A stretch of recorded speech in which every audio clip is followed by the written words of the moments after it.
whether they want to hear it or not. The Lord always sends forth watchmen to warn. He always does. He never does anything till He warns. God's judgment is coming from heaven. And that is that oftentimes He says the planets will be out of their orbit. He says a third of the earth will be burned up. Third of the seas, no fish, nothing alive.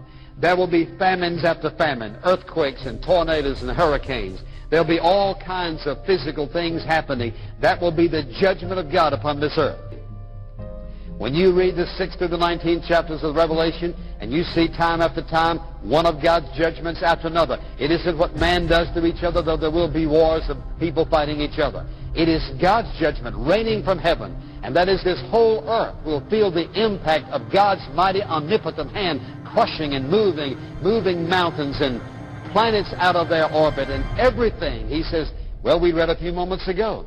He says in those days, verse 29, immediately after the tribulation of those days, that is at the end of the 7-year period, when the Antichrist is ruling and reigning and appears to have things under control, and yet the judgment of God is falling all over the place, he says, after the tribulation of those days, the sun will be darkened, the moon will not give its light, and the stars will fall from the sky, and the powers of heaven will be shaken.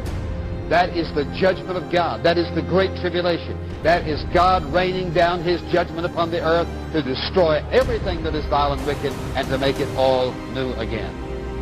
He says, and I looked when He broke the 6th seal, and there was a great earthquake, and the sun became black as sackcloth, made of hair, and the whole moon became like blood, and the stars of the sky fell to the earth, as a fig tree casts its unripe figs when shaken by a great wind.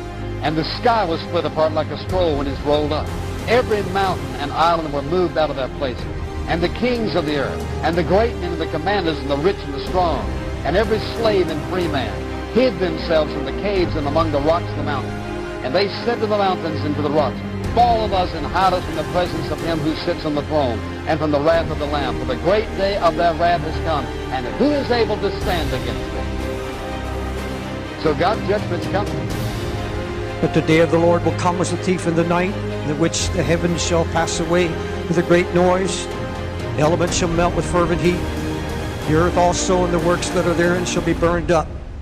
Seeing then that all these things shall be dissolved, what manner of persons ought you to be in all holy conversation and godliness, looking for and hasting, speeding, to the coming of the Lord our God, wherein the heavens being on fire shall be dissolved, and the elements shall melt with fervent heat.